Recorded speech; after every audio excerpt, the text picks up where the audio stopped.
मेरठ में ही स्वामी जी से प्रश्न किया गया कि स्वामी जी जीविका के लिए क्या करना चाहिए, क्या अधर्म से जीविका मिलती है तो उसको लेना चाहिए? स्वामी जी नहीं, सद्धर्म पूर्वक जीविका का व्यवहार करना चाहिए। स्वामी जी नहीं मानते कि मछली बेचकर जीविका करो, शराब बेचकर जीविका करो, मांस बेचकर जीविका करो। एक व्यक्ति हमसे मिला, कहा कि मेरे बाप दादे मांस नहीं खाते, मछली नहीं खाते, अंडा नहीं खाते, मैं भी सना वो हूं, दरियापंथी हूं, लेकिन मेरा मन है कि मुर्गी का फार्म खोल लूं। कैसा रहेगा? हमें गलत रहेगा और क्या रहेगा? हमसे कहा, अरे आप भी कह रहे हैं। एक पंडित जी से पूछे थे, उन्होंने कहा कोई बात नहीं, कर लो, एक शनिवार को आ जाना, शनि देवता की पूजा करा दूंगा और उसके बाद तुम मुर्गा मुर्गी का फार्म खोलते रहो। ऐसे पंडित है। जीविका को स्वामी जी कहते धर्म से मतलब है। ये क्या मतलब? अब चोरी करके डाका डाल के जीविका चलाएंगे। एक बात बता दूं, ये जो चंबल में डाकू रहते थे ना, ये डाकू लोग डाका डालने से पहले पंडितों से पूछते थे किस दिन डालें, कौन दिन नक्षत्र सही है, और उनको भी बताते थे पंडित कि ये फलाने समय डाका डालो, उसमें सफलता मिलेगी, अब मिल जाए तो 10% हमें दे देना। ये लोग धर्म की रक्षा करेंगे। स्वामी जी ने कहा कुछ नहीं होगा, जीविका ठीक से करो। पुनर्जन्म पर प्रश्न हुआ, क्योंकि उसमें पढ़े लिखे लोग होने लगे थे और ब्राह्म समाज का प्रचार था, और ईसाइयों के कारण, मुसलमानों के कारण हिंदुओं का एक वर्ग ऐसा पैदा हो रहा था जो पुनर्जन्म को नहीं मानता था। स्वामी दयानंद ने पुनर्जन्म की स्थिति सिद्ध की। स्वामी दयानंद से पूछा गया, मेरठ की बात बता रहा हूं, कि कम से कम लड़कियों का विवाह किस उम्र में होना चाहिए, तो उन्होंने कहा 16 साल से पहले विवाह नहीं होना चाहिए। आज तो 16 नहीं है, आज मुझसे पूछो तो 20 साल से पहले ब्याह नहीं करना चाहिए। सरकारी नियम पालन करो। ये दीवान बहादुर हरविलास शारदा स्वामी जी के शिष्य थे, नहीं तो ये क्या बात? ये तो पंडित कहते थे ना, ये क्या कहते थे? 8 वर्षा भवेत गौरी 9 वर्षा च रोहिणी 10 वर्षा भवेत कन्या तत् ऊर्ध्वम रजस्वला।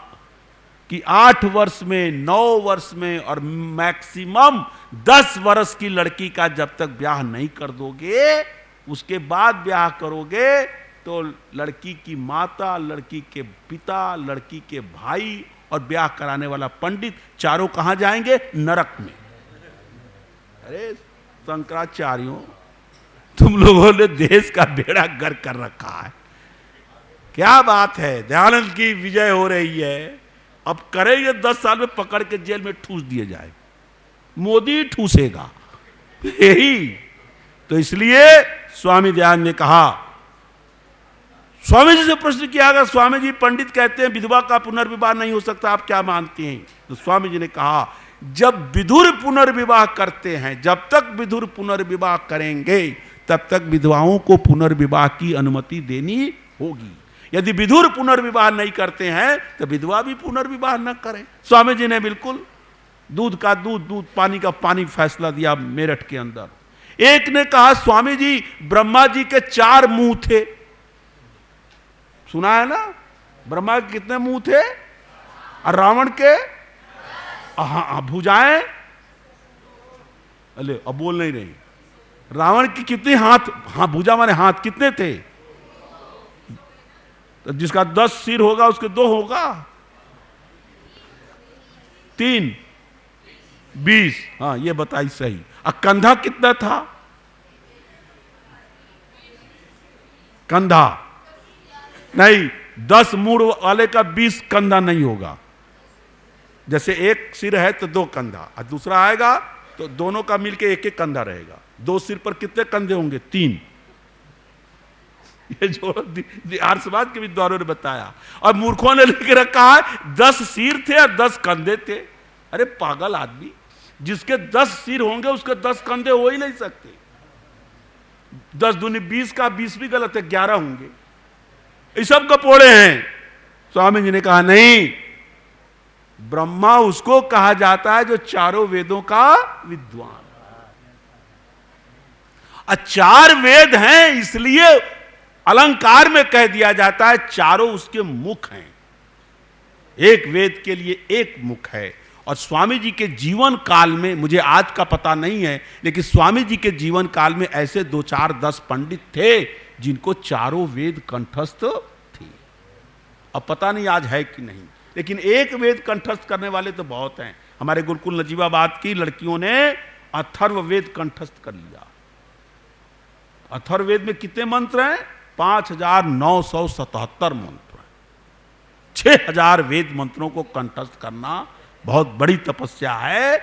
आज के लड़के कहते हैं कि हम संस्कृत नहीं पढ़ेंगे। हमें क्यों नहीं पढ़ोगे? कई लड़कों का काउंसलिंग होती थी हमारे कॉलेज में, तो कहा सर हमें संस्कृत मत दीजिए, मुझे काउंसलिंग में रखा जाता है। क्यों नहीं लोगे? सर रटना पड़ता है। हमने क्या रटना पड़ता? राम राम रामा पठती पढ़ता पठंती, बहुत रटना पड़ता है। लट लिट लुट लिट लेट लोट लंग लिंग लुंग द्रेंग, 10 लकार कैसे रटेंगे? अरे क्या बात करते हो?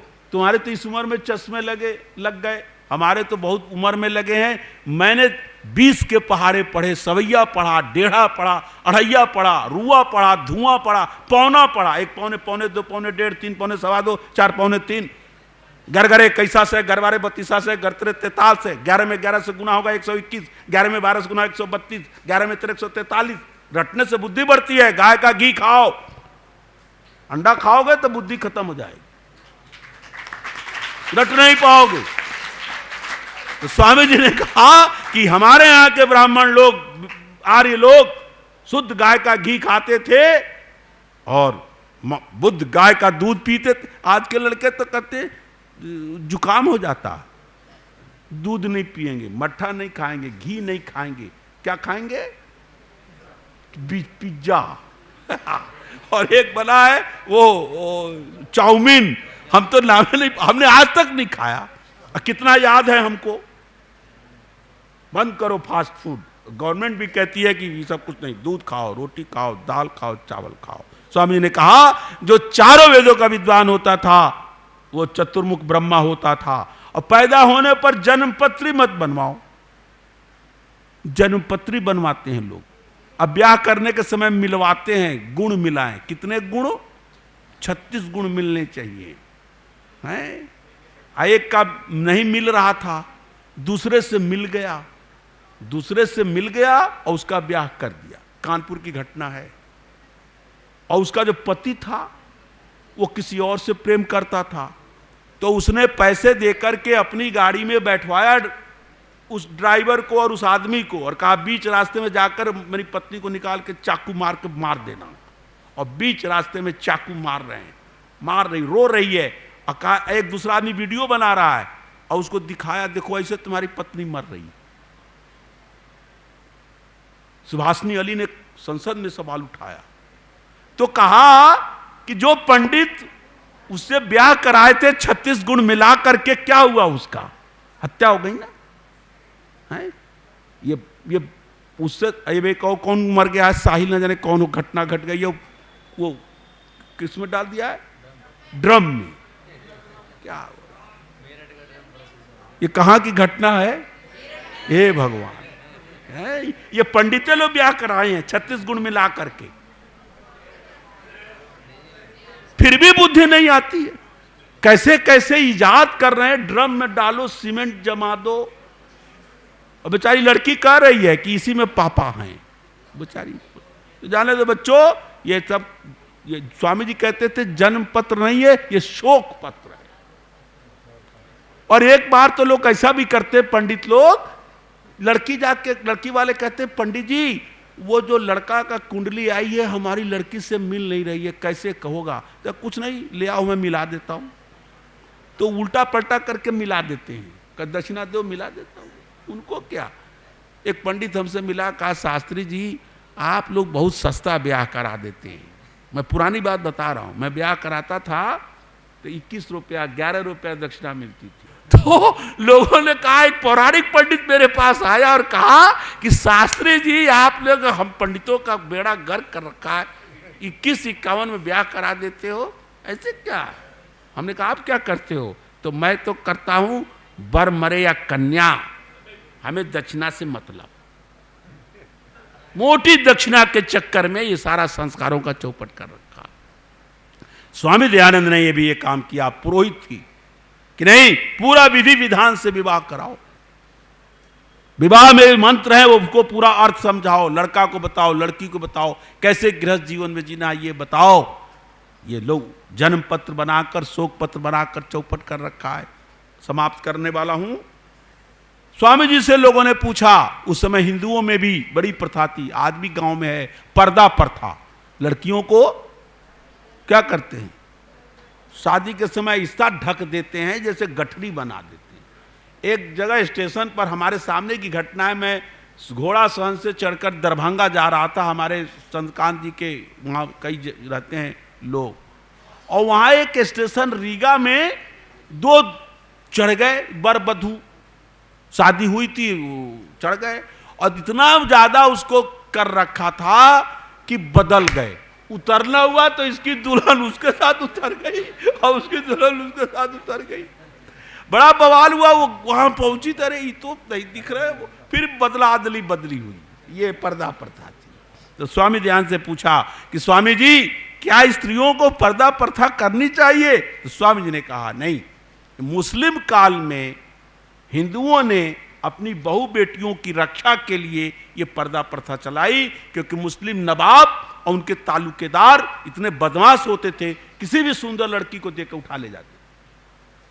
आज भी हो रहा है पाकिस्तान में, जो बेचारे हिंदू बच गए हैं उनकी खूबसूरत लड़कियों को देखकर मुसलमान उठा के ले जाते हैं। अब भारत के सेकुलरिस्ट कोई बोलने वाले नहीं, वामपंथियों को इससे मतलब नहीं। तो स्वामी जी ने कहा पर्दा प्रथा जो है बिल्कुल गलत है। एक अच्छी पोशाक पहननी चाहिए, लेकिन मुंह को ढक करके बिल्कुल। एक लड़की महिला जा रही थी बुर्का पहन करके, मुझे घटना याद आ गई, पूरा ऊपर से नीचे काले बुर्का में ढक के जा रही थी, और मेरा छोटा बच्चा अब तक देखा नहीं था बुर्का वाली लड़की महिला को, वो देखा तो कहा पापा ये भालू, एक अजीब सी भालू जा रही है। वो छोटा था 33 साल का। मैं क्या कहा भाई भालू, भालू कैसे? मैं सोचा भालू वालू लेकर लोग जा रहे होंगे, लेकिन देखा तो हम हंस पड़े। मैंने अपनी पत्नी को कहा, तो मेरी पत्नी ने समझाया ये भालू नहीं है, ये क्या भालू मत, ये तुम लोग तो खैर नहीं बनती हो। सहारनपुर की घटना लिखते हुए स्वामी जी वहां से सहारनपुर गए, वहां लिखा है कि स्वामी जी दिन में 3 घंटे का व्याख्यान देते थे, किसी दिन 4 घंटे तक व्याख्यान। आप सोचो, आज के लोगों को धैर्य ही नहीं है। धर्म का पहला लक्षण क्या है? धृति। और आज कोई 3 घंटा व्याख्यान दे तो 2 लोग बच जाएंगे। लेकिन देखो स्वामी दयानंद के समय 3 घंटा व्याख्यान देना, लोगों ने कहा स्वामी जी और बोलिए, तो लिखा 4-4 घंटे तक व्याख्यान देते थे। तो इस प्रकार स्वामी दयानंद का जीवन चल रहा है। स्वामी जी जब गए वहां से शाहजहांपुर गए, तो उन्होंने से लोगों ने पूछा स्वामी जी ये बताइए कुछ जीवन की घटना बताइए, आपके अपने लोग पूछते ही हैं। तो स्वामी जी ने एक घटना बताई, उसको बताकर मैं आज का व्याख्यान समाप्त कर दूंगा। स्वामी जी ने कहा क्या बताएं, जब मैं निहंग अवस्था में विचरण करता था, निहंग का मतलब केवल कौपीन पहन करके गंगा किनारे घूमता था, 1867 की बात की बताया उन्होंने। तो एक ऐसे गांव में पहुंचा जो गांव के निर्जन वन में एक शाक्त का मंदिर था। शाक्त संप्रदाय होता है, शैव वैष्णव और शाक्त। वहां लोग हमको ले गए और बड़ी श्रद्धा किए, खूब पैर दबावें, जबरदस्ती मुझे खूब सेवा करें, शुश्रूषा करें और इतना सेवा भक्ति करें, और हमको प्रसन्न कर लिया। मैं उस समय प्रवचन नहीं देते थे स्वामी। फिर उसके बाद मैं चलने को हुआ तो कहा नहीं स्वामी जी रुक जाइए, एक हमारा पर्व आने वाला है, उस पर्व के दिन तक रुक जाइए फिर आप जाइएगा। तो मैं उस पर्व के दिन तक रुक गया उनके यहां, और रुकने के बाद वो नाच गाना, उत्सव, ढोल मजीरा बजना शुरू हुआ, खाना पीना सब हुआ, और खूब कहें कि स्वामी जी आज रुकिए, हमारा व्रत है, हमारा पर्व है। मैं रुक गया। फिर उसके बाद कहे स्वामी जी आप चलिए मंदिर में, अब चलिए वहां हवन होगा, आप चलिए। स्वामी का नहीं, मैं तो किसी मंदिर में नहीं जाता, किसी मूर्ति की पूजा नहीं करता। तो ठीक है, हमारी प्रसन्नता के लिए चलिए, आप मूर्ति को सिर मत नवाइएगा, लेकिन चलिए। तो अब स्वामी जी संत आदमी इतना पीछे पड़े, सोचे 10-15 दिन से मेरा स्वागत कर रहा है, सत्कार कर रहा है, खिला पिला रहा है, चलो चलते हैं। चले गए। अब मंदिर देवी काली की मूर्ति खड़ी है, स्वामी जी खड़े हो गए, तो कहा स्वामी जी सर नवाइए। अरे मैंने पहले ही कहा था, मैं किसी काली कराली दुर्गा और किसी ये पाखंड की मूर्तियों के सर नहीं नमाता। तो पुजारी सोचा कि यहां तक तो स्वामी जी हमारी बात माने, आगे मान नहीं रहे हैं। तो दो पुजारी आए, स्वामी जी के गर्दन को पकड़कर झुकाने लगे। जब झुकाने लगे तो स्वामी जी बलवान बहुत थे, जब ऐसा किया और झटका दिया तो पुजारी तो दूर गिर पड़े। और जब देखा तो देख क्या रहे हैं, बगल में एक खड़ा मुस्टंडा खड़ा है नंगी तलवार लिए कि सर झुकावे कि इनको हम बलि कर दें। इसीलिए सेवा कर रहे थे कि बलि देंगे। मैं बकरा पाल करके, ये मुसलमान लोग पाले रहते बकरा, खूब खिला पिला के मोटा ताजा करते रहते हैं। क्या बकरे के लिए करते हैं? और कर देंगे बकरी, अल्लाह को प्यारी है कुर्बानी, पता नहीं कौन गीत बनाए। तो सब स्वामी जी को होश आया और उसने झटके से उस नंगी तलवार लिए व्यक्ति के हाथ से छीन ली तलवार, उसको धक्का दिया, बाहर निकले। और बाहर निकले तो स्वामी जी ने बताया कि चाकू छुरी लाठी डंडा जिसके जो हाथ में था सब लेकर मुझ पर टूट पड़े। यदि स्वामी जी बलशाली न होते, हमको धक्का देते, स्वामी जी कूद के चार दीवारी पर खड़े हो गए, वहां से उस पार गए। लोग दरवाजा खोल के दौड़ाए स्वामी जी को और स्वामी जी भाग रहे हैं। क्या क्या कैसे कैसे पापियों से पाला पड़ा स्वामी जी को। स्वामी जी लिखा है कि उसके बाद मैंने अपने जीवन में कभी भी शाक्तों पर विश्वास नहीं किया।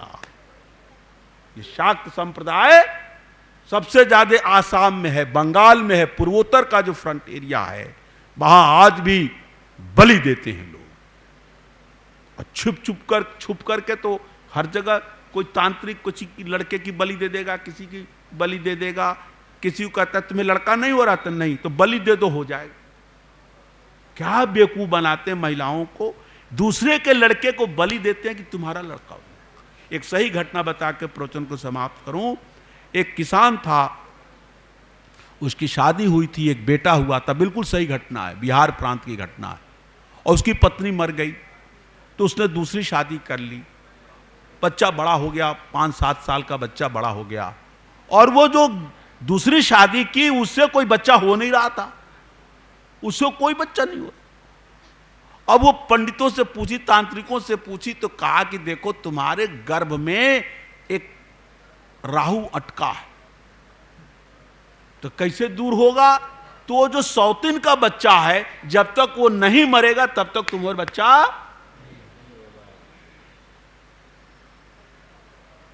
तो अब वो औरत पीछे पड़ गई पति के, अरे उसको खत्म करो, तांत्रिक ने कहा है, पंडित ने कहा है। अब उस धर्म भीरू आदमी वो क्या जाने, उसने सोचा हाँ भाई होगा, पंडित जी कह रहे हैं, ठीक है कह रहे हैं, तो कहा उसको बलि करना। अब इतना औरत कोंचती रही, इतना कोंचती रही कि लिखा है रामायण में, असंभवम हेम मृगस्य जन्म। दुनिया जानती है कि सोने का हिरण नहीं होता, तथापि रामो लुलुभे मृगाय। सीता जी के बार बार कोंचते उसको लेने के लिए राम जैसे व्यक्ति दौड़ पड़े। तो बेचारा वो किसान की क्या औकात थी, वो सोचा चलो आज अपनी पत्नी का कहना मान करके अपनी इस बेटे को बलि दे देंगे। बच्चे को ले गए खेत में, और खेत में हमारे यहाँ हल जोतने के बाद हेंगा दिया जाता है, आपको पता नहीं क्या कहते हैं, हेंगा माने पाटा, क्या बोलते हैं उसको। तो उस बच्चे को उस पर बैठा लिया हेंगा पर, और खुद आगे बैल है, चल रहा है, सोच रहा है कि किसी मौका देख करके ऐसा करेंगे, किसी में इसको दबा देंगे, उसके ऊपर हेंगा चला देंगे, हो जाएगा, फिर लाके दे देंगे पत्नी को, चाहे तांत्रिक से बलि करावे चाहे जो करावे, ये सोच रहे। अब बेचारा हेंगा दे रहा है, माने बच्चे को बैठाया हुआ है। तो उसी खेत में एक आम का पौधा छोटा सा लगा हुआ था। तो हेंगा देते समय वो जो था अपने हेंगा को थोड़ा किनारे कर लेता था कि आम का पौधा जो खेत में लगा है वो मसलने न पाए, गिरने न पाए। तो बच्चा बोला, पिताजी, पापा, जो भी बाबू, आप हेंगा को ऐसे घुमा क्यों देते हैं? तो कहा इसलिए कि ये दब न जाए। तो कहा दब जाने दीजिए, दोबारा रोपिएगा। तो कहा बच्चा पता नहीं दोबारा हम रोपें आम का, वो उगे कि न उगे, बढ़े कि न बढ़े, बढ़े बढ़ाए फल को, आम के पौधे को मैं क्यों रोक दूं, क्यों खत्म करूं। तो पिता ने, उसने कहा बच्चे ने कि क्या यही उसको अंदर इतना तो लगने लगा, ये नहीं जानता था कि मेरा पिता बलि देगा, लेकिन ये देखता था कि जो सौतेली माँ है वो हमारे साथ व्यवहार ठीक करती नहीं है। तो उसने कहा कि क्या आप भी, मैं आपका पुत्र हूं, छोटा बच्चा 5, 6, 7, 8 साल का, क्या माता जी जो मुझसे दुखी रहती हैं, क्या मैं न रहूंगा तो क्या दूसरा बच्चा पैदा हो कि न हो। बोल पड़ा। अब उसकी आंखें खुल गई धर्म की, और उसने निर्णय ले लिया चाहे जो हो जाए मैं अपने इस बेटे की बलि नहीं दूंगा। लेके लौट आया।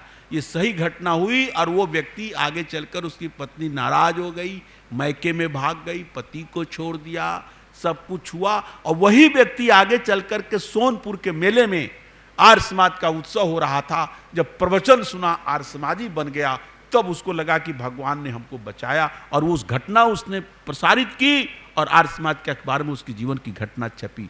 तो मेरे प्यारे बच्चों और उपस्थित धर्म प्रेमी सज्जनों, स्वामी दयानंद की जो शिक्षा है, उनका जो उपदेश है, उनका जो प्रवचन है, एक एक प्रवचन हमारे जीवन में अमृत लाने वाला है, हमारे जीवन के अंधकार को दूर करने वाला है, अब प्रकाश को फैलाने वाला है। 100 से अधिक देशों में देखा जाने वाला, सर्वाधिक लोकप्रिय और सबसे अधिक फॉलोअर्स के साथ पूरी दुनिया में आर्य समाज के विचारों का प्रचार करने वाला एकमात्र चैनल वैदिक प्रचार।